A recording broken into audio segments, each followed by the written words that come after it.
Et aujourd'hui, on est là pour se parler de l'affaire qui secoue le monde de la musique outre-Atlantique, qui est l'affaire P. Diddy. Donc, avant tout, le chat, je vous propose qu'on regarde tous ensemble un petit, euh, un petit recap de l'affaire fait par nos collègues de France 24, histoire de se remettre un petit peu à la page, parce que moi, je vous avoue, il y a tellement de couches à cette affaire que j'ai pas tout suivi. Hop. La star américaine du rap entre les mains de la police. Sean Combs, aussi connu sous le nom de P. Diddy ou anciennement Puff Daddy, a été arrêté lundi soir heure de New York par des agents fédéraux à Manhattan après une inculpation par le parquet fédéral. 9 plaintes ont été déposées contre le rappeur depuis un an, notamment pour agression sexuelle. Son avocat dénonce ces poursuites. Nous sommes déçus de la décision du bureau du procureur des États-Unis de continuer ce que nous estimons être des poursuites injustes à l'encontre de M. Combs. P. Diddy est décrit par plusieurs plaignantes comme un prédateur sexuel violent qui utiliserait l'alcool et la drogue pour manipuler ses victimes. Une ancienne actrice X l'accuse de l'avoir forcé à se prostituer dans les années 2000 au cours de soirées. L'ex-compagne du rappeur Cassie Ventura l'a elle accusée de comportements violents. Une vidéo récemment publiée datant de 2016 montrait P. Diddy en train de lui donner des coups de pied dans un hôtel. Une affaire réglée à l'amiable dans un accord confidentiel. Ok, bon. Donc déjà, Donne ça plus fait très envie beaucoup. Non, d'écouter cette chanson malheureusement. non. Et c'était il y a 3 semaines, et il me semble que depuis 3 semaines, ça s'est encore, l'affaire a pris encore une autre tournure, puisque c'est maintenant, on parle de 120 plaignantes. Donc on voit que tout a commencé avec en fait la plainte de son ex-compagne, Cassie Cassie, ouais. Ventura, qui est aussi chanteuse de R&B. Et où en fait, en 2023, elle a donc porté plainte pour violence et violence aggravée. Il y a une vidéo qui a beaucoup tourné, qu'on va pas vous diffuser aujourd'hui parce qu'elle est assez sensible. Extrêmement violente, oui. On le voit en train de frapper. Je sais jamais trop regarder quand on est en Twitch. Tu peux regarder là. Là, on regarde la caméra. Ouais. Ah, bonjour. Oui, on a choisi de pas la diffuser parce qu'effectivement, elle est très violente. On voit donc le rappeur en train de la frapper et la traîner en fait. Hein. Elle est disponible sur internet, mais donc si vous voulez la consulter pour vous, allez-y, mais on préférait pas la diffuser. Ouais. Voilà. Et suite à ça, P. Diddy a donc publié une vidéo d'excuses qu'on va également vous mettre. Celle-ci, il n'y a pas de violence. On va essayer de la traduire un petit peu. Et on va voir qu'en fait, c'est assez systémique de comment se défendent les agresseurs, en fait. On the darkest times in your life, sometimes you gotta do that. I was fucked up. I mean, I hit rock bottom. But I make no excuses. My behavior on that video is inexcusable. I take full responsibility for my actions in that video. I'm disgusted. I was disgusted then when I did it. I'm disgusted now. I went and I sought out professional. Donc là, il dit qu'il est désolé, qu'il était désolé à l'époque et qu'il est désolé maintenant, ce qui est quand même assez fort de mesure de café. ses actes et qu'il assume la responsabilité. Je sais pas ce que ça veut dire pour lui dans sa tête. C'est ça, jamais devant les tribunaux, Voilà. apparemment. Hein. Going to therapy. Oh, le going to pauvre. rehab. Oh là là, une thérapie, non. Ça. Had to ask God for His mercy and grace. Voilà, moi je trouve ça intéressant aussi quand il parle de cure de désintoxication, où en fait on voit que l'alcool, alors toi tu as vision de juriste, j'ai l'impression que, pour parler avec des termes juridiques, souvent c'est considéré comme une... les gens en parlent comme si c'était une circonstance atténuante, alors que c'est une circonstance aggravante. Oui, tout à fait. Juridiquement, c'est une circonstance aggravante, tu as tout à fait raison. Alors que dans le discours qu'on entend souvent et qui est celui qui est repris ici, c'est présenté comme une circonstance atténuante. Alors qu'aux yeux de la loi, en tout cas en droit français, c'est effectivement une circonstance aggravante. Ça veut dire que ça peut aggraver la peine. Et pourtant, c'est toujours présenté comme quelque chose qui aurait vocation à les déresponsabiliser. Il y a beaucoup de personnalités d'hommes français qui ont évoqué de l'alcool pour se, entre guillemets, défendre justement d'avoir commis une agression. Voilà. Enfin, oui, j'étais en boîte de nuit, j'avais trop bu, c'est pas mon comportement normal, comme si c'était justement une une forme d'exonération, alors Ouais, que pas du tout. bah, Encore une fois, justement, c'est ouais. au contraire une circonstance Bah, aggravante. quand on prend quand on prend le volant alcoolisé, il me semble que ça rajoute un petit peu. Oui, c'est ça. Et d'ailleurs, enfin, je veux dire, on en rit jaune, évidemment, Oui. c'est pas du tout drôle, parce que du côté des victimes, en revanche, quand elles ont bu, là, C'est ce que j'allais c'est dire, ouais. considéré comme une circonstance Voilà. aggravante aux yeux de l'opinion En même publique. temps, il fallait pas le faire. Bah oui, quoi. il fallait pas boire. D'ailleurs, il y a un policier, lors d'un dépôt de plainte assez récent, qui me parlait. Enfin, je lui ai dit, effectivement, vous devez être sous l'eau, parce qu'on sait que. Et voilà, il n'y a pas assez de budget dans la justice, donc ils ont énormément d'enquêtes à traiter. Et il me dit, oui, c'est vrai qu'on est sous l'eau. Bah, d'ailleurs, le week-end dernier, il y a aussi des gens qui sont venus pour déposer plainte, alors que quand même, bon, bah, en gros, il faisait comprendre que c'était pas forcément prioritaire. Et là, il a pris l'exemple texto d'une femme qui était venue alors qu'elle avait fait des mélanges d'alcool avant de venir et qui faisait état d'un viol. Et donc, j'ai attendu qu'il finisse sa phrase et je lui ai dit, mais vous vous rendez bien compte que même si elle avait bu, ça veut pas dire qu'elle n'a pas été violée, et puis ça en fait pas une responsable. Bon, là, il s'est rendu compte qu'il avait dit une connerie, je pense, et il m'a dit, bah oui, tout à fait. Et puis il est passé à autre chose. Mais voilà, c'est l'alcool, pour les hommes accusés, il le présente comme une forme d'excuse, et sur les victimes, c'est présenté comme une forme de responsabilité. Donc c'est le Il y a encore une fois, il y a un double standard. complètement. Il y a quelqu'un qui nous dit alcool, drogue, Prothèse nous dit alcool, drogue, on a l'impression que c'est au même niveau qu'un problème psychiatrique. Ouais, et encore une fois aussi, enfin, la psychiatrie, c'est pas parce qu'on. Enfin, il y a plein de gens qui ont des maladies mentales qui se comportent très bien. Ça peut pas être non plus tout le temps. Enfin, il y a certaines stars qui utilisent ce prétexte, mais bon, Oui, c'est vrai qu'en plus, ça a tendance à insulter les personnes C'est qui ça. sont victimes de maladies, enfin qui subissent des maladies et qui pour autant ne se comportent pas comme des Bien agresseurs. sûr, bien sûr. Il y a quelqu'un dans le chat qui dit, qui donne l'exemple du feu qu'on grillerait quand on est ivre. Oui, effectivement, c'est comme si c'était une circonstance atténuante. Mais bon, effectivement, avec le corps des femmes, c'est encore pire. C'est-à-dire que c'est vraiment considéré comme, bah non, mais j'ai pas fait exprès, j'avais bu, comme si on l'avait obligé à boire. Enfin, Ouais. Ouais. Alors, on continue. On remarquera sa tête et ses mimiques. Ouais, c'est très. Enfin, j'ai l'impression que So cette sorry. mise en scène. Voilà, je suis désolée, il le redit. I'm Pourquoi il y a un committed to truc be a devant better qui man s'affiche? each and every day. Ok. I'm not asking for forgiveness.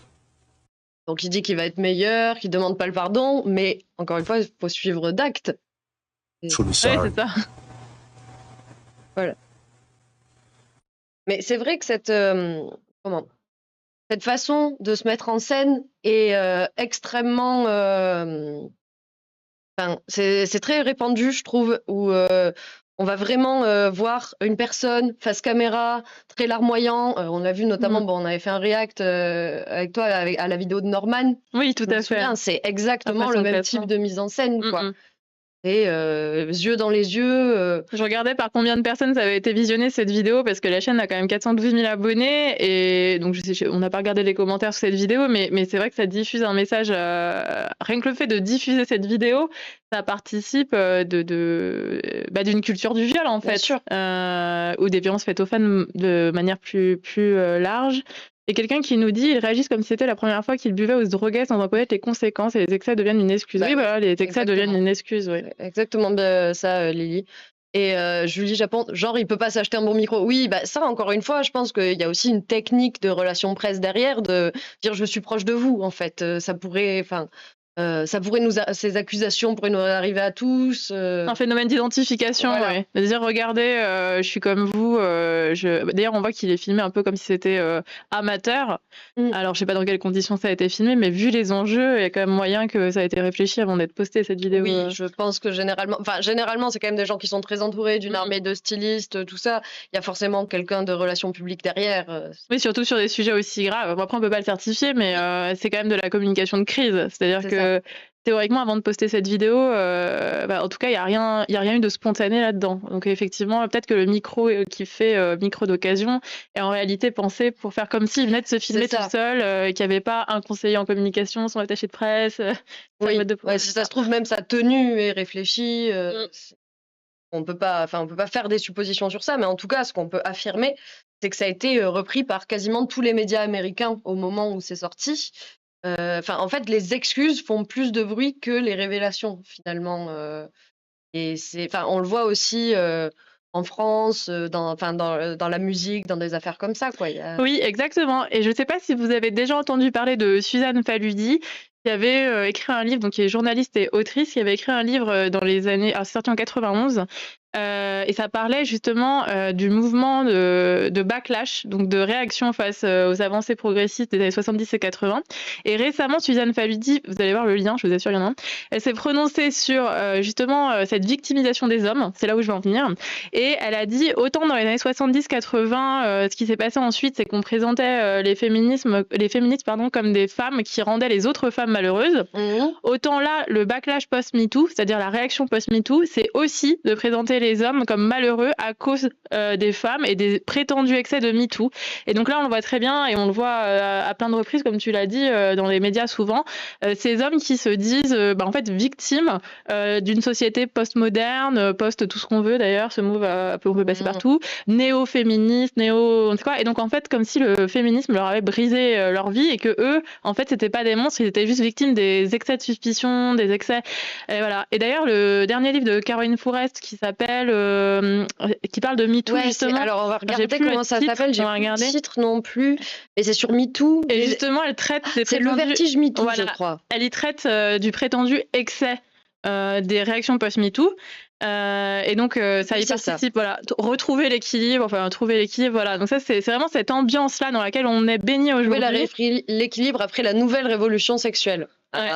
Comme si finalement voilà, les hommes étaient devenus des victimes du fait des progressions qu'on a eues ces dernières années, enfin des petites progressions. Voilà. Oh les pauvres.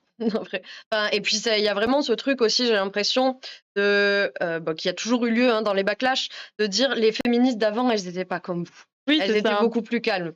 Oui, les suffragettes, elles n'ont jamais posé des bombes, les gars. Enfin, vraiment. Puis à l'époque, on leur faisait déjà la même remarque. C'est vraiment cyclique. C'est un peu terrifiant d'ailleurs que ce soit cyclique parce que quand on regarde certaines féministes des années 1900-1910 qui disaient non mais là c'est bon, on est enfin arrivé en virage de société et de redire la même chose plus de 100 ans après. Alors évidemment on avance quand même par rapport à... Mais à chaque fois on avance puis il y a un léger recul. Puis on avance un peu plus puis il y a un léger recul. Et donc on avance comme ça à tâtons je dirais. Et on n'est pas à l'abri d'un plus grand recul comme on l'a vu aux États-Unis avec l'IVG et le retour sur le droit constitutionnel d'avortement. Et donc, pour continuer sur P. Diddy, donc après ces accusations de violence conjugale, donc il y a de plus en plus de personnes qui ont témoigné. Aujourd'hui, on arrive au nombre terrifiant de 120 plaignantes. Alors, oui, c'est un peu plus, je crois. Ouais, alors là, on n'est que sur les agressions, agressions sexuelles et viol. Il y a 120 plaignantes. Il n'y a pas 120 plaignantes qui ont porté plainte pour viol, mais en tout cas, pour agression sexuelle ou viol, elles sont 120. Ça pose aussi pas mal d'autres délits parce que dedans, on a vu tout à l'heure, il y a des délits de proxénétisme, tout ça. Qu'est-ce qui risquerait en France P. Diddy? Parce que bon, on sait que la justice américaine fonctionne différemment de la nôtre, avec les passages au civil, tout ça. Mais il y a plusieurs qualifications qui pourraient être retenues. Alors bien sûr, on n'a pas les éléments du dossier, donc on peut pas. Ce que je dis, c'est juste des exemples. Ça se trouve, il y en aurait d'autres. Ça pourrait être qualifié de proxénétisme. Ça pourrait être qualifié de proxénétisme sur mineur, ce qui est du coup aggravé. Bon, il y a aussi la qualification de viol. Il peut y avoir la qualification d'agression sexuelle. Donc il y a beaucoup de qualifications qui pourraient être retenues. Bon, après aux États-Unis, je suis pas avocate aux États-Unis, donc je peux pas vous dire les précisions légales précises. Les précisions légales précises. Vous avez compris. Voilà, mais oui, il y a plusieurs qualifications pénales possibles sur les faits qui sont relatés là. Et suite à ces accusations, on va vous le mettre tout de suite. Pour ceux qui parlent anglais, on va essayer de traduire un petit peu. Le statement, donc la déclaration de la mère de P. Diddy, Janice Smalls Combs, qui utilise des mots comme un lynchage public, par exemple, voire un lynchage public sur mon fils avant qu'il ait pu l'opportunité de prouver son innocence. C'est un pain too unbearable, une douleur trop insupportable pour mettre des mots dessus. Personne n'est immunisé contre l'erreur est humaine en gros. L'histoire nous a montré que les individus qu'il pouvait y avoir des fausses accusations. Surtout qu'elle dit many individuals, donc ça veut dire Oui. comme si c'était présenté comme beaucoup de gens Comme si avaient c'était été systémique. Quoi. beaucoup de gens ont été innocentés ensuite, ce qui est faux en fait, ce qui est souvent dit parce que on entend souvent que quand il y a un classement ou une absence de condamnation, ça veut dire que la personne accusée est fondamentalement innocente. Alors ça veut pas vraiment dire ça, parce que ça veut dire que juridiquement, souvent, c'est parce qu'on n'a pas assez d'éléments pour entrer en voie de condamnation. Donc ça veut dire que la justice considère qu'elle n'est pas juridiquement responsable. En revanche, souvent, dans les classements sans suite en France, il y a des statistiques qui le démontrent, c'est classé, par exemple, pour les viols à hauteur de 94%, 94, pardon. 94% des plaintes pour viol sont classées sans suite. Et la grande majorité, c'est pour infraction insuffisamment caractérisée. Ouais. Donc ça veut dire qu'on n'a pas réussi à prouver que la victime mentait, enfin que la victime présumée mentait. On n'a pas réussi à le démontrer, ça. On a juste la justice fait en fait état d'un aveu, c'est-à-dire qu'elle dit là je ne sais pas. Donc évidemment on peut pas entrer en voie de condamnation quand il n'y a pas assez de preuves, mais ça ne veut pas dire pour autant que la victime mentait, puisqu'on n'a pas Bien réussi sûr. non plus à démontrer l'inverse. Et là, fondamentalement, c'est ce qu'on dit souvent, c'est qu'en fait, il faudrait pousser des enquêtes, avoir des vrais actes d'investigation dans toutes les enquêtes pour trouver des preuves avant de classer. Voilà, ça, c'est Et un donc autre débat. donner des moyens à la justice, Voilà. parce On qu'en en fait aurait c'est le choix. ça aussi. Si on classe sans suite, c'est parce que on n'a pas les moyens d'investiguer. Aussi, ouais. C'est-à-dire que si à Aussi, chaque ouais. fois qu'on dépose plainte, il y avait une saisie des téléphones des personnes concernées, une audition de l'homme accusé et une enquête de l'entourage, rien que ça permettrait de trouver des preuves. Ouais, je le vois parce que dans les dossiers où je suis saisie pour accompagner des femmes ou j'ai aussi des hommes que j'accompagne s'ils ont été victimes petits souvent, quand on est constitué dès le dépôt de plainte, j'ai remarqué récemment que l'enquête allait plus vite parce que quand il y a une avocate ou un avocat, du coup, c'est les actes d'investigation, je pense qu'avec le climat actuel, ils ont tendance à les ordonner, alors qu'en fait, n'importe quelle victime devrait y avoir droit Bien sans sûr. arriver avec un avocat ou une avocate pour être assistée. D'ailleurs, d'où la nécessité d'avoir des avocats et des avocates gratuits payés par l'État pour les victimes. Quand on va déposer plainte au commissariat, pour l'instant, c'est pas le cas en gendarmerie. Tout à fait. Et là, je voulais revenir sur un truc avec toi en tant qu'avocate, où on voit que notamment la mère de P. Diddy dit que son fils, en fait, et ce qui est vrai, a le droit à un jugement dans un tribunal pour partager ce côté de l'histoire et elle, je cite, prouver son innocence. On entend beaucoup cette injonction au silence sur les réseaux sociaux, notamment de dire ne vous faites pas le tribunal médiatique, vous bafouez la présomption d'innocence. Là, on est sur le droit américain, mais en France, est-ce qu'on peut revenir sur qu'est-ce que ça veut dire, en fait, respecter la présomption d'innocence? La présomption d'innocence, ça consiste à dire que, donc c'est un des principes fondamentaux de notre état de droit, ça consiste à dire qu'il faut des preuves pour condamner quelqu'un. Et que tant qu'il n'y a pas de preuves et de décision de justice, on est présumé donc innocent, on ne peut pas être condamné. Et ça, c'est fondamental. Et constitutionnellement, on ne pourrait pas inverser cette présomption, bien sûr. Ça pourrait aussi se retourner contre les militantes et les militants progressistes. Sinon, ça voudrait dire que si on était plus présumé innocent sur les choses qu'on nous impute, ça pourrait aussi se retourner contre nous. Donc, fondamentalement, ce droit, il est vraiment utile et je pense pas que ce soit opportun de revenir dessus. En revanche, un des autres grands principes de notre justice, c'est le droit à un procès équitable. Et c'est ça qui, à mon sens, aujourd'hui n'est pas respecté parce qu'on parle souvent de présomption d'innocence. Et encore une fois, oui, c'est normal, mais par contre, on oublie de rappeler que normalement, on a le droit à un procès équitable aussi, et que c'est un principe qui est aussi important que la présomption d'innocence. Donc, quand quelqu'un ou quelqu'une va déposer plainte, normalement, si on respectait ce droit à un procès équitable, ça veut dire que ce serait légitime, du coup, d'avoir droit à des actes d'enquête. Parce qu'en droit pénal, c'est pas comme le droit civil, c'est-à-dire que c'est pas à vous-même de faire l'enquête en droit pénal. Le droit civil, vous savez, c'est par exemple les pensions alimentaires dans le cadre des séparations, de divorce. Ça peut aussi être du droit de la consommation, par exemple, si vous achetez un truc et que ça fonctionne pas, c'est à vous de rapporter la preuve que ça fonctionne pas dans la plupart des cas. Et en droit pénal, c'est pas à vous de faire l'enquête. En droit pénal, dans notre État, c'est la police qui fait les enquêtes, théoriquement. Donc quand vous venez dire quelque chose, votre parole, elle est censée être un premier élément d'enquête qui doit déclencher une suite. Okay. Et aujourd'hui, elle déclenche pas cette suite. En tout cas, elle la déclenche pas assez vite et pas assez bien. Okay. Et c'est ça le problème. Et pas systématiquement. Et pas systématiquement, ouais. Okay. Et là, on voit du coup sur encore le statement une autre idée fausse autour des plaintes pour VSS. Qui sont these lies from our team are motivated by those seeking a financial gain and not justice. Ouais. Donc, en fait, on revient à ce cliché des plaignantes qui veulent l'argent des artistes et qui en ont après l'argent. Bon, aux États-Unis, c'est certes différent, mais il faut rappeler qu'en France, en fait, on perd de l'argent aujourd'hui quand on va, le plus souvent, quand on porte plainte, on risque de perdre plus d'argent que d'en gagner. C'est vrai que les procédures sont tellement longues que, comme je disais, aujourd'hui, il n'y a pas de prise en charge par l'État systématique. Il faut avoir droit à l'aide juridictionnelle et l'aide juridictionnelle ne se déclenche pas au stade du dépôt de plainte. Donc déjà, là, il y a un problème. Et quand bien même on aurait droit à l'assistance via l'aide juridictionnelle, il ne faut pas dépasser des plafonds. Or, je crois que quand on est victime, chacune et chacun devrait avoir droit à un avocat ou une avocate gratuitement. Donc c'est sûr que cette ligne de défense qui consiste à se dire c'est pour gagner de l'argent, vu le taux de condamnation, non, c'est pas pour gagner de l'argent. Et quand c'est pas cet argument qui est avancé, il y a toujours cette notion de vengeance. Si c'est pas pour gagner de l'argent, souvent c'est perçu, en tout cas en défense, on dit oui, mais c'est pour se venger parce que il l'a quitté et donc du coup elle fait ça pour se venger. Et alors ça, j'ai vu un sondage qui doit dater d'il y a 1 an ou 2 qui dit qu'il y a quand même 4 Françaises et Français sur 10 qui vont dans le sens de dire que quand une femme dépose plainte pour violence, elle le fait sûrement pour se venger. Ah ouais. 40%, 4 sur 10, c'est énorme. Ouais, je pensais pas que c'était à ce point, tu vois.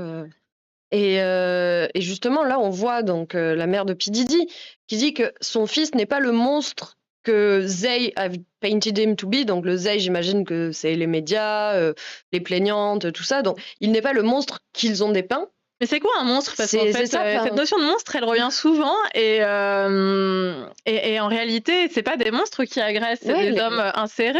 Donc, il n'y a pas besoin d'abord, c'est quoi un monstre? Mais dans l'imaginaire, le monstre, ça va être l'homme au coin d'une rue la nuit, pas inséré, qui a pas d'amis, pas de travail. Alors qu'en réalité, ça représente en France une agression sur 10 à peu près pour les viols. 9 cas sur 10 des viols, c'est un proche. 1 cas sur 2, c'est carrément le conjoint avec son conjoint. Donc dire que c'est pas un monstre, en fait, au contraire, c'est que en fait, il n'y a pas besoin d'être un monstre pour agresser ou violer. Ça vient aussi de la culture sexiste dans laquelle on baigne, oui. qui fait que le consentement, le fait de respecter le corps des femmes, c'est toujours pas quelque chose qui est bien expliqué, qui va de soi, malheureusement. Ouais, mais justement, tu vois, sur ce truc les monstres, tout ça, en fait, on le voit à Mazan, c'est pas du tout des monstres. C'est des hommes qui vont être ton voisin. Voilà, et justement, là où on voit que la mère, notamment la mère de P. Diddy, c'est bien ça ta chronique, ouais. Oui, je la citais notamment, et puis d'autres, mais oui. C'est le communiqué de presse qu'on a vu. Oui, c'est ça. Où en fait, tu as réagi dessus, où notamment tu pointes du doigt le fait que il y a aussi, au service du backlash, il n'y a pas que les hommes, il y a aussi les femmes, donc notamment le livre de Fourest. Et au procès Mazan, en fait, on a vu les femmes défendre leur mari face à des preuves accablantes. C'est vrai que dans les co-accusés, aux côtés de Dominique Pellicot, dans le procès, vous savez qu'il y a d'autres accusés, et des proches de ces accusés-là, notamment leurs conjointes ou parfois de leurs filles, il y en a plusieurs qui se sont exprimées, vous pouvez retrouver ça sur Internet, et elles ont dit, en gros, que souvent les mots qui reviennent, c'est il s'est laissé avoir par Dominique Pellicot, il y allait pour voir, il pensait que c'était OK, et puis en fait, évidemment, il n'aurait jamais violé. Et il y a même un article qui mentionne une des conjointes d'un des accusés qui dit « Moi, je suis d'accord pour qu'on punisse les monstres », encore cette notion de monstre, mais pas lui, c'est pas un monstre. Et donc, en fait, ce blocage que des psychiatres expliquent très bien de dissociation, parce qu'on peut pas accepter l'inacceptable, en fait, c'est trop violent mentalement. Ça, et donc inconsciemment, plus ou moins inconsciemment, ces femmes effectivement participent au phénomène de backlash, donc de retour de bâton, et s'inscrivent dans un mouvement qui va contre les droits des femmes. Bon, ça, je pense que c'est largement inconscient pour certaines. C'est-à-dire qu'en protégeant leur conjoint, elles participent aussi à ce mouvement réactionnaire. Mais je pense que leur première motivation consciente, c'est d'abord de protéger. Bien sûr. Et puis, là, dans le cas de P. Diddy, où c'est une mère qui défend son fils, je pense qu'on peut tous et toutes comprendre pourquoi elle le fait. Est-ce qu'elle a raison et est-ce que les avocats devraient utiliser ces témoignages? C'est une question, mais est-ce qu'il y a des limites sur ce que les avocats de la défense, d'ailleurs, peuvent utiliser dans les procès? En tout cas, là, ce qu'on a entendu être plaidé, notamment dans le procès de Dominique Pellicot, c'est-à-dire l'idée que, c'est un avocat qui avait dit, on en avait parlé la dernière fois, un avocat de la défense qui avait dit aux médias, il y a viol et viol. enfin pas sous-entendu, c'est entendu qu'il y aurait un viol conscientisé par l'agresseur où celui-ci se rendrait compte qu'il est en train de violer, puis un viol où, oups, il n'a pas fait exprès de violer. C'est horrible de dire ça, mais c'est ça l'idée. Ça, c'est possible dans la mesure où le code pénal distingue aujourd'hui l'élément matériel, c'est-à-dire qu'est-ce que c'est qu'un viol? Donc aujourd'hui, c'est défini comme étant une pénétration par contrainte, surprise, menace ou violence. Et puis, une fois qu'on a prouvé qu'il y a eu ça, donc cette pénétration par contrainte, menace, surprise ou violence, on doit prouver l'intention de l'agresseur, c'est-à-dire qu'il savait qu'il était en train de violer. Et donc, en fait, ce que plaide cet avocat, c'est de se dire, d'accord, il y a eu cette pénétration manifestement par surprise ou par contrainte, mais il n'y a pas eu d'élément intentionnel, donc la responsabilité ne peut pas être retenue, l'infraction n'étant pas complètement caractérisée. Et ça, à mon sens, ça pourrait être réglé si demain, on envisageait de dire que dans des cas où les personnes sont inconscientes, dans les cas où la femme concernée, en l'occurrence, ça se voyait qu'elle était inconsciente, l'infraction est présumée, enfin en tout cas l'intention est présumée rapportée. Voilà. D'accord. Donc comme ça pourrait ne plus être débattu, en tout cas aussi largement que ça.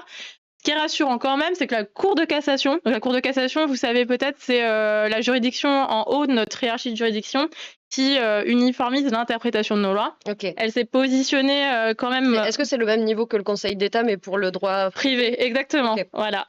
Elle s'est positionnée en disant que voilà, sur une femme inconsciente, l'auteur de la pénétration par surprise ou par contrainte, elle était présumée savoir qu'elle n'était pas consentante. Donc, enfin pas en ces termes, mais ça veut dire ça à l'arrêt. Donc on voit que quand même, je veux dire, il y a une interprétation qui normalement doit être prise par les juges du fond. Les juges du fond, c'est les juges qui jugent avant, on va dire, la Cour de cassation. Donc voilà, mais ça c'est un des exemples de pourquoi on en arrive à entendre ce type de plaidoirie. Maintenant, dans tous les cas, ça pose la question de savoir si défendre c'est mentir contre les preuves matérielles. Ouais. Je pense pas que ce soit une bonne défense en tout cas, parce que je suis pas sûre que ça aille dans l'intérêt des clients, des avocats de la défense, de plaider des trucs pareils. C'est vrai que stratégiquement, moi qui n'y connais rien au procès, enfin à tout ce qui est la mise en place d'un procès ou quoi, on aurait plutôt tendance à dire bon, si je dois défendre quelqu'un qui est présumé coupable de ça, on va aller chercher peut-être les traumatismes liés à son enfance, est-ce que lui il a été victime d'abus, qu'est-ce qui l'a amené à se comporter comme ça, plutôt que d'aller, parce que là moi j'avais quand même l'impression, pour revenir sur le procès Pellico, qu'il y avait une volonté de s'attaquer à la victime avant tout. D'ailleurs c'est ce qu'a dit Gisèle Pellico, qu'elle avait l'impression que c'était elle qui était accusée quand elle a pris une de ses prises de parole. Je regardais dans le chat, il y a marqué ce sont des monstres ordinaires, c'est Sabine. C'est vrai que l'expression monstre ordinaire, c'est assez percutant, je trouve, oui, puisqu'en réalité, dans l'imaginaire collectif, on s'imagine que ce sont des monstres tout court, alors qu'en fait, ce sont des personnes ordinaires, et pourtant qui accomplissent quelque chose qui abstraitement nous paraît monstrueux, qui l'est concrètement, mais qui se reproduit tellement souvent que ça devient... Enfin, ce qui est horrible, c'est qu'aujourd'hui, en étant une femme, on a plus de chances d'être agressée, harcelée, voire violée, que de ne jamais l'être. Oui. Par exemple... C'est une échelle, bien sûr, toutes les femmes ne seront pas violées, voilà. Mais par exemple, beaucoup de femmes, quasi la totalité, avaient répondu à un sondage qu'elles étaient victimes au moins une fois de harcèlement dans les transports parisiens. Oui, je me souviens de ce sondage, c'était 100% des femmes ont dit avoir été au moins une fois victimes d'harcèlement dans les transports en commun. Donc oui, ce caractère ordinaire, en fin de compte, comme si on l'avait intégré que c'était... Mais j'ai l'impression qu'on l'a tout aussi vécu. J'espère que pour la génération en dessous de moi, que les choses se sont améliorées. Mais moi, en fait, les premières fois où je suis allée voir ma mère, tu vois, en disant ouais, il y a quelqu'un un gros dégueulasse qui m'a dit ça dans la rue. C'est un peu genre, bon, elle était très énervée aussi, mais c'était, va falloir t'habituer, quoi. Oui, quand tu sors en soirée, tu fais attention à ton verre, ou depuis que, même quand on était étudiante, oui, bien sûr. Des exemples comme ça. Peut-être que vous aussi, vous avez des souvenirs comme ça de vous en tant que femme ou de vos amis. Si vous êtes un homme, vous connaissez probablement des femmes, j'espère en tout cas. Pour vous.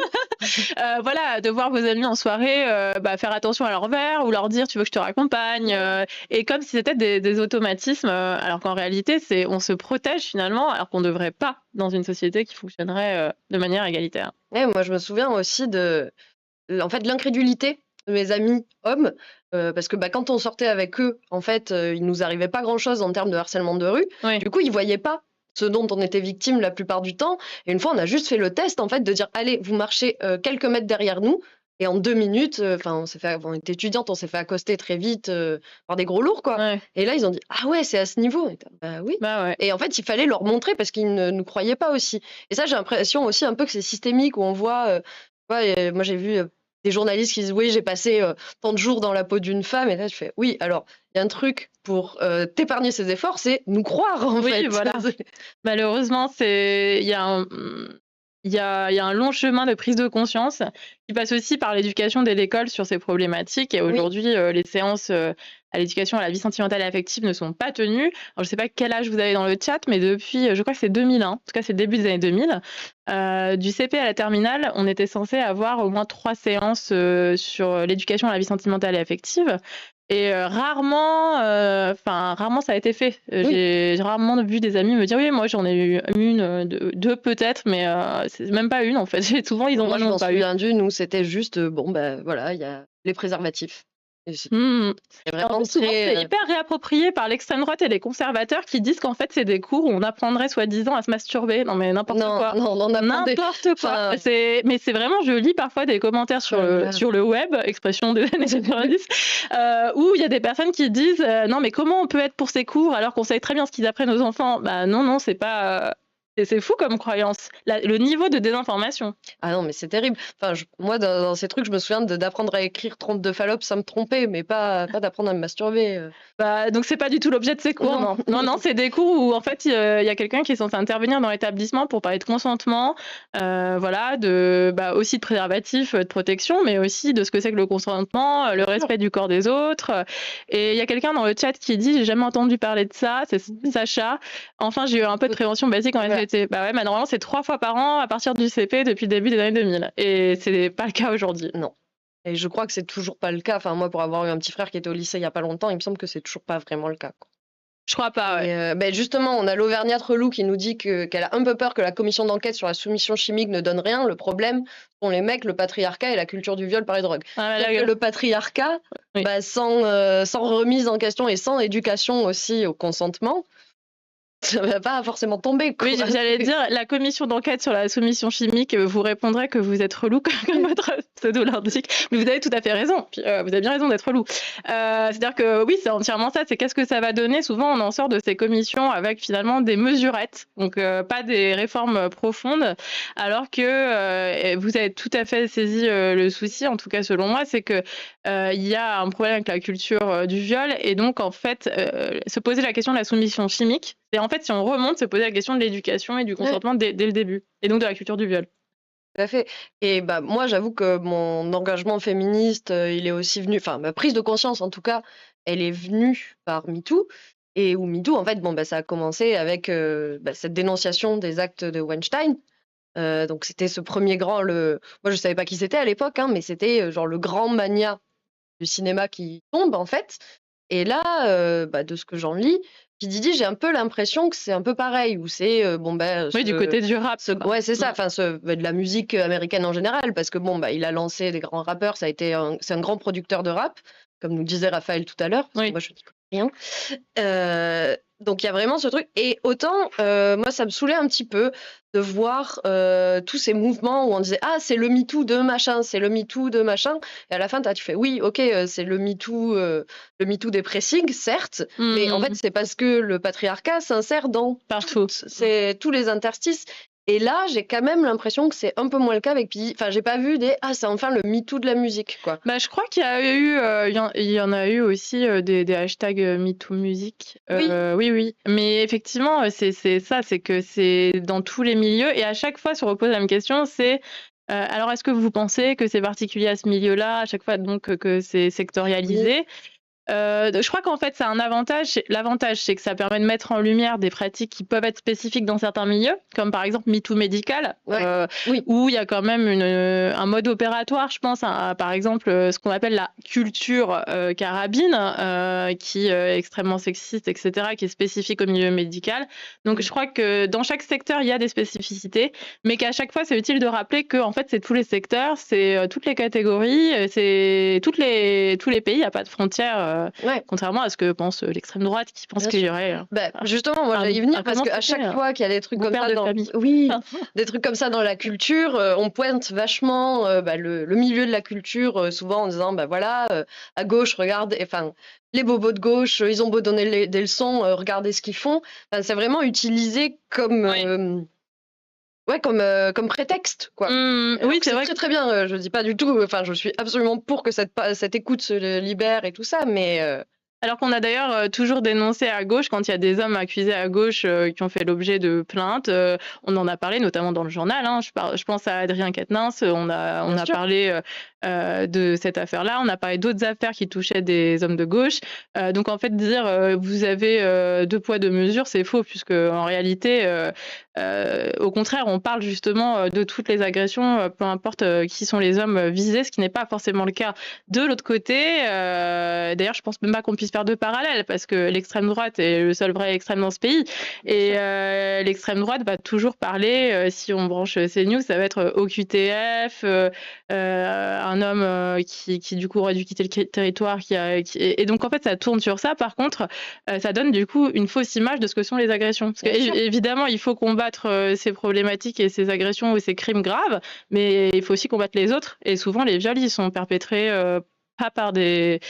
En fait, c'est pas perpétré par Oui. un type de personne. C'est ça, si on regarde les stats, enfin, si on veut vraiment lutter contre les viols, on lutte contre le patriarcat, pas contre les OQTF, enfin, pas contre les Mais ça immigrés, en fait. permet, ça permet en fait d'imaginer qu'il y aurait eu, voilà, la notion que je cherchais tout à l'heure, la notion de bon père de famille qui Oui. était dans notre code civil, qui a disparu il y a pas si longtemps, qu'il y aurait une exception de l'homme français qui serait parfait et qui n'aurait jamais été sexiste.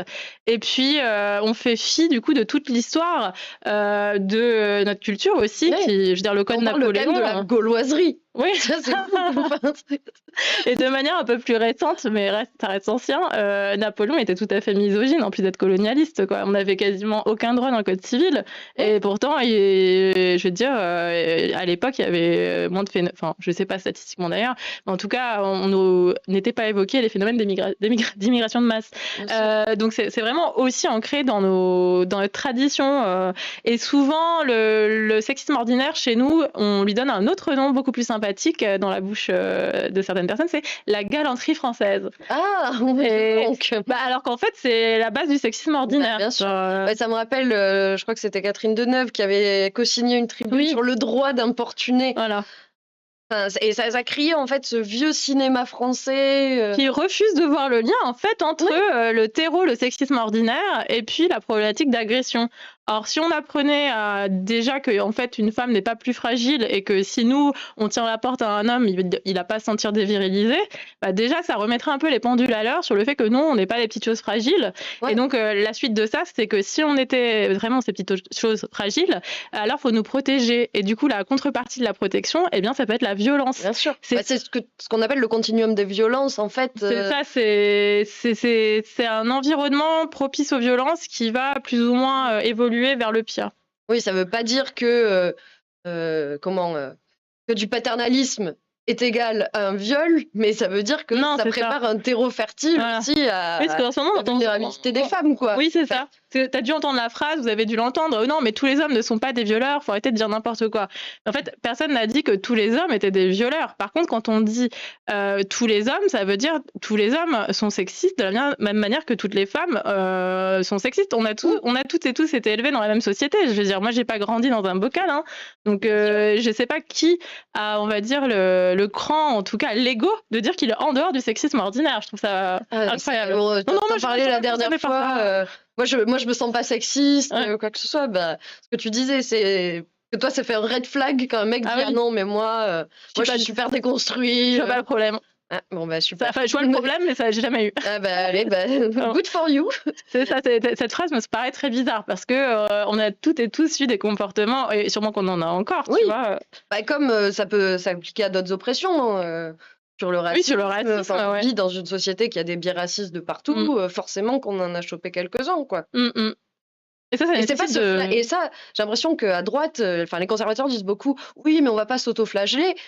Moi, personnellement, je m'auto-flagelle pas quand Ouais, je dis non. ça. Juste, j'ai l'impression de prendre un peu conscience, La remise en question, c'est pas s'auto-flageller, oui, c'est juste essayer de réfléchir sur soi. Alors attends, on a I am somewhere else qui nous dit: «Lors d'un date, j'ai tenu la porte du taxi à mon date et il a trouvé ça bizarre, il a fait la gueule toute la soirée. Il a râlé en disant que le chauffeur de taxi l'a vu comme un fragile».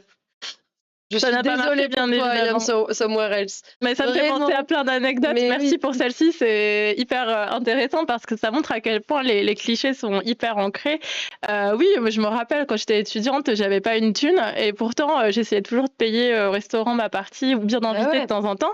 Et il y a des mecs qui étaient choqués par ça, qui disaient qu'en gros j'étais castratrice. Parce que j'avais invité au restaurant, et encore que voilà, je trouve que c'était pas tout le temps. Déjà, j'aurais pas pu, mais Ouais. tu vois, des mecs que j'avais pu voir quelques fois. C'est plutôt sympa quand même. Bah oui, Genre, je c'est sais quoi cette pas. inversion de valeur? C'est C'est fou. donc voilà, castratrice, ça revient souvent sur Oui. les féministes. Ouais. Mais oui, bah c'est vachement utilisé et bah, d'ailleurs moi ce truc aussi de Caroline Forest, le vertige MeToo, je trouve que Oui, ça vertige. renvoie vraiment en fait à ce côté. Enfin non, peut-être c'est encore pire parce que ça renvoie au fait que les féministes seraient inconscientes de ce qu'elles font en fait. Et Oui. on est passe là avec ce titre, moi je trouve qu'on passe du côté oui c'était mieux avant, elles savaient pourquoi elles se battaient, mais où en fait on les caricaturait comme un peu des sorcières. Machiavélique et tout. Et là, c'est encore pire, j'ai l'impression, c'est en mode non, mais Alors que elles vont trop loin, c'est par. Enfin, ça fait un peu genre, vous êtes gouverné par vos émotions, mesdames. Alors que historiquement, c'est faux, parce Mais que oui. Gisèle Halimi le disait déjà.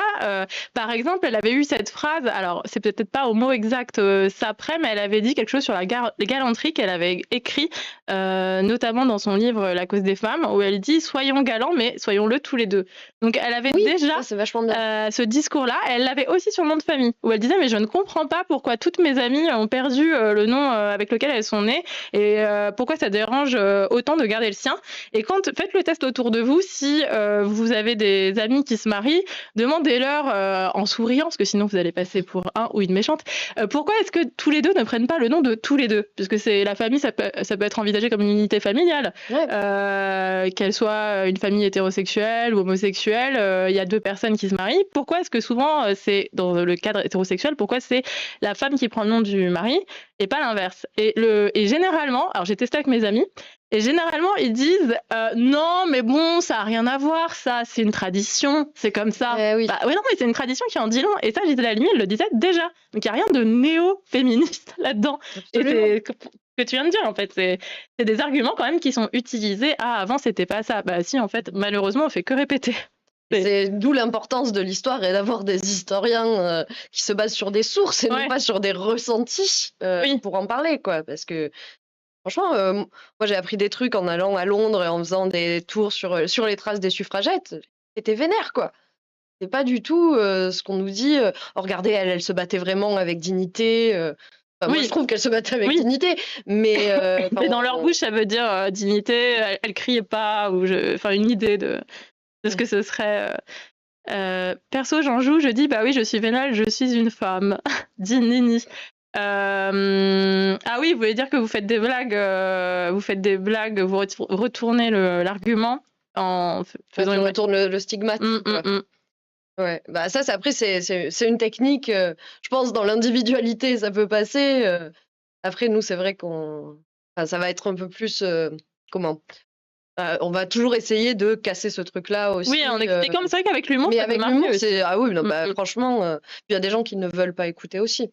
Ah oui, c'est sûr, parce que se remettre en question. Moi, je pense que c'est très important de faire de la la pédagogie aussi sur ces sujets-là, mais c'est vrai qu'on peut pas demander aux gens de pouvoir en faire tout le temps. C'est ça. Parce que vous avez d'autres exemples de sexisme ordinaire, justement, qui font qu'on en arrive ensuite à entretenir un climat où parfois, ou même souvent, ça arrive à des agressions, ce qu'on voit là dans l'affaire de viol avec P. Diddy. N'hésitez pas à les mettre dans le chat. Je ne sais pas si vous avez d'autres exemples. Moi, je pensais au nom de famille. On a parlé du restaurant. Il y a quoi d'autre? Le nom des enfants. Le nom des enfants, ouais. Moi, je me pose pas mal la question sur ça. Je vois plein d'amis aussi, ce que tu disais, où en fait, les réponses sont très aussi, c'est la tradition, c'est comme ça. Oui, on voit pas le rapport. C'est tellement ancré.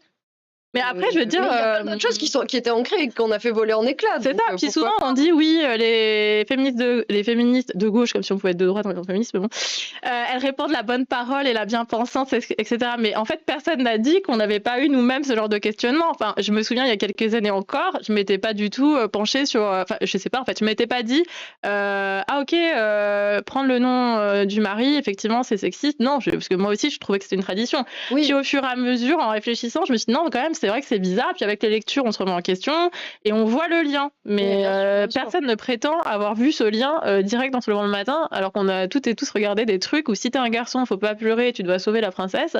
Si t'es la princesse, tu dois attendre dans une tour que quelqu'un vienne te sauver.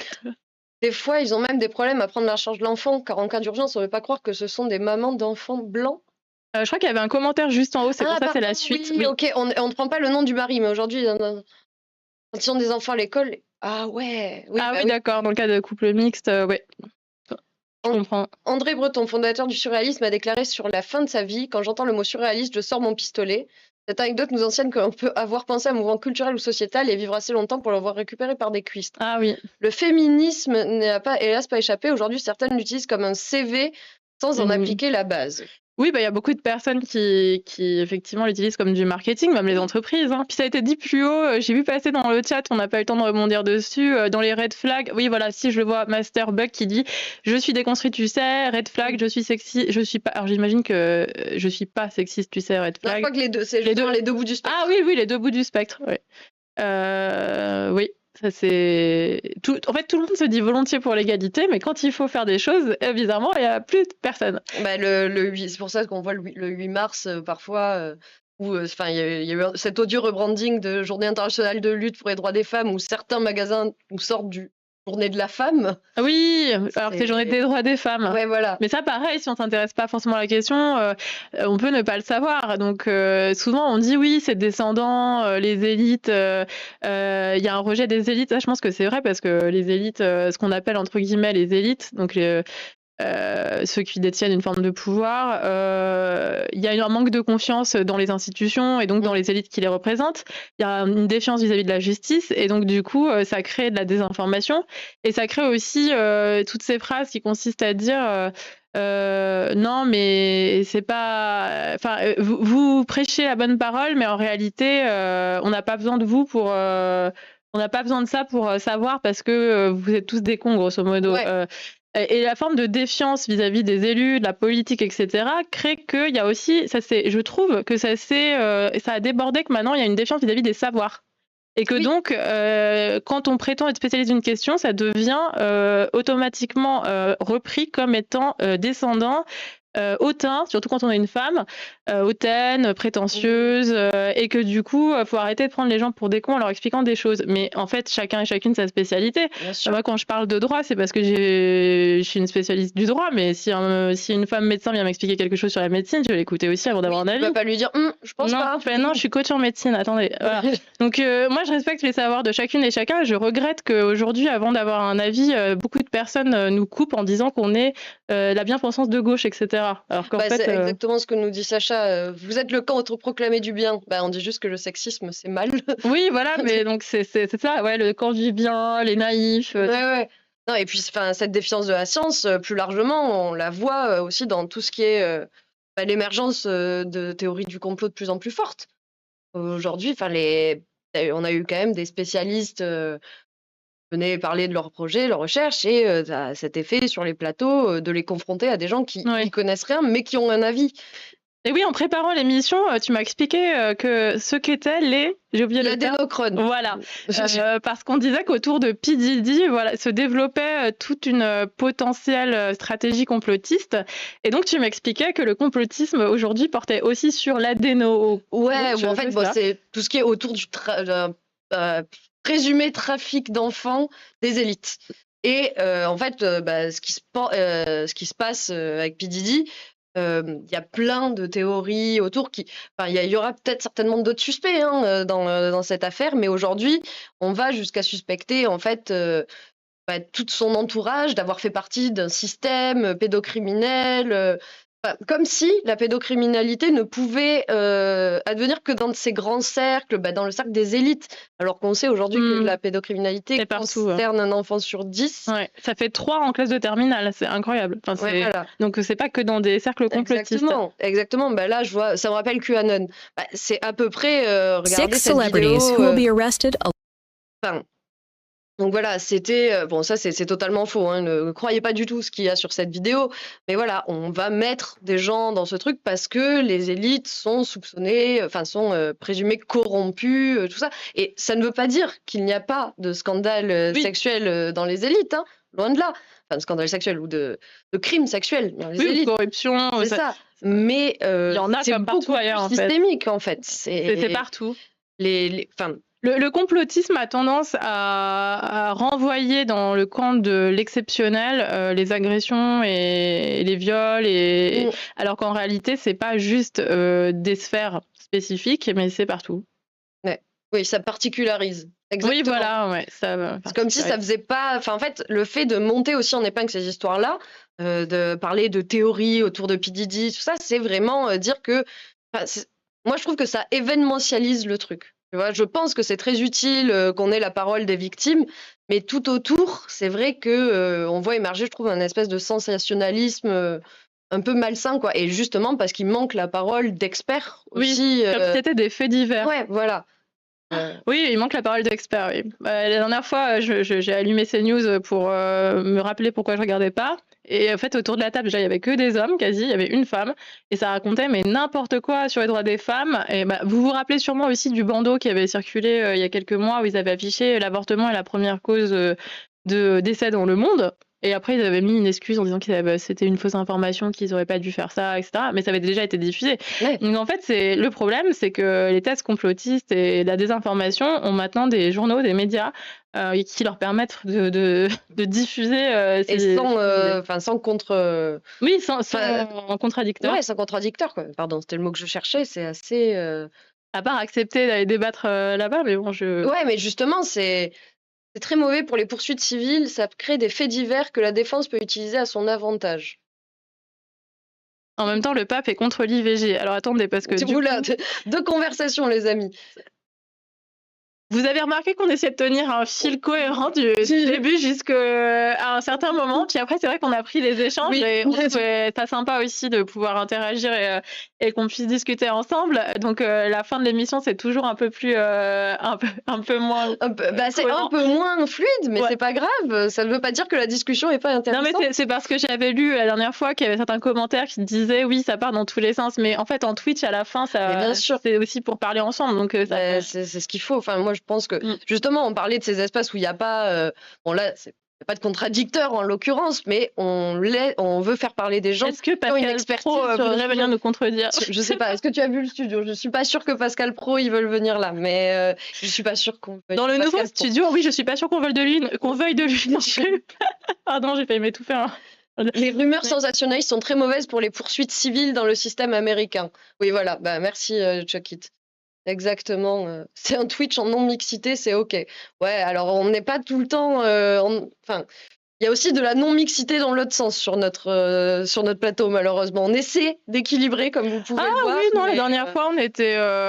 Non, la dernière fois, j'étais avec Théo. Ouais. Non, celle-là, pour le coup, c'est le hasard, en général. Oui, bien sûr. Mais bon, ça peut aussi... Non, je ne parle pas aux hommes, quand il quoi. Je suis vraiment féministe. Non, mais ça, c'est terrible. Enfin, aussi, ça me fait penser vraiment ce truc de... Ah, vous êtes féministe, donc vous n'aimez pas les hommes. Enfin, vraiment, c'est la première pensée qui vous vient, c'est de vous sentir attaqué. Mais quelle fragilité! Ça, encore une fois, c'est une des caricatures qui circulent grâce au réseau réactionnaire. Ce que l'ONG Equipop a appelé les antidroits, qui sont un mélange entre des milliardaires très fortunés qui vont financer certains médias, des médias et des partis politiques, et leur relais maintenant sur les réseaux. Et tout ça forme un espèce de magma qui diffuse de la désinformation et effectivement des caricatures. Ouais. Probablement qu'il y a certaines femmes militantes qui peuvent être misandres, je dis pas l'inverse, mais en tout cas, c'est oublier que la plupart des féministes portent un projet humaniste et que évidemment le projet de société c'est de vivre ensemble et pas de créer une société matriarcale. Ce que je m'abuse, j'ai pas l'impression que la misandrie ait tué qui que ce soit, alors qu'on a eu des attentats masculinistes et antiféministes, notamment à Polytechnique à Montréal, où ça a été enfin reconnu il y a quelques années comme le premier féminicide de masse, en fait. Comme le premier attentat premier féminicide de masse. C'est vrai que le féminisme est en soi une révolution principalement non violente, même à travers les époques, même s'il y a eu effectivement certains cas de violence, il y a globalement, et c'est à la marge, puisqu'on reste un mouvement pacifiste. Bien sûr. On dit, et tous les féminicides. Bah oui, évidemment. J'allais parler de Polytechnique, dit Chucky. Bah oui. L'attentat perpétré par Marc Lépine. Et que le gouvernement québécois retenu comme une tuerie motif terroriste, en fait. C'est un peu comme t'es pas raciste, donc tu es anti-France. Oui, c'est les réactions épidermiques que va avoir la droite pour essayer de décrédibiliser, parce que c'est tellement large. Qu'est-ce qu'on peut répondre à cette accusation, quoi? C'est vrai que on pourrait en fait faire un catalogue des clichés. Je sais pas si vous en avez d'autres, mais il y a aussi t'es anti-Occident, tu l'as dit, tu te détestes, tu t'auto-flagelles, parce qu'on dit que la culture française est sexiste aussi, alors on est anti-Occident, on n'aime pas les hommes blancs, on veut tous les tuer. Enfin, je veux dire, c'est lunaire. Mais le pire, c'est qu'il y a des personnes qui croient ça. Ça fonctionne, puisqu'il y a vraiment des personnes qui croient que être féministe aujourd'hui, ça veut dire être anti-homme blanc. Et ça, alors peut-être que ces personnes ne se sont pas renseignées, mais est-ce qu'on peut vraiment leur jeter la pierre, parce que t'as pas forcément l'énergie, le temps de consacrer à les détricoter de la désinformation. Bien sûr. Quand c'est ça que et puis ça te prend de l'énergie, et du coup ça perd ton propos aussi. Moi je pense qu'il y a une stratégie aussi dans les médias réactionnaires, c'est de faire, et par les réactionnaires invités, c'est de faire perdre les moyens à la personne pour pas qu'elle puisse dérouler son fil, et en fait imposer les thèmes, que ça soit toi qui lui impose ces thèmes, c'est-à-dire que c'est vraiment des gens qui vont pas nous laisser venir dérouler notre argumentaire, mais qui vont être sur la défensive et sur essayer de nous acculer. Mais on parlait tout à l'heure justement de ce que tu viens de mentionner, c'est-à-dire de la possibilité ou pas de débattre on parlait de CNews, et j'ai vu une très bonne intervention de Fatima Benomar qui était passée à l'Humanité. Je ne sais pas si vous avez eu l'occasion de voir la capsule qu'on avait faite sur le nouveau Front populaire. Elle était intervenue dans une petite capsule Caméra Café qu'on avait fait ensemble. Et donc Fatima Benomar, qui est militante, elle a débattu, je crois que c'était sur Europe 1 avec Pascal Praud, et je trouve qu'elle lui a extrêmement bien répondu, notamment sur la problématique du continuum du sexisme, mais effectivement en arrivant à garder ce calme-là. Et ça peut être compliqué, parce que c'est sûr que la figure qu'on veut donner des militantes de gauche et aussi des féministes, c'est que, mais je voulais dire plus largement de tous les militants et militantes de gauche, c'est que, sans être spécifiquement, on va dire, sur la lutte féministe, sur toutes les luttes de gauche, c'est de dire qu'on est hystérique, qu'on est fou, et donc en fait, garder son calme et ne pas rentrer dans ce jeu-là, c'est déjà une perte d'énergie qui, du coup, est incroyable, parce qu'on devrait se concentrer sur les arguments et débattre, et pas sur garder son calme face à quelqu'un qui potentiellement veut que vous partiez en vrille. Oui, parce que c'est ça. Moi, je trouve que ça ressort du piège, en fait. Ouais. Tu vois,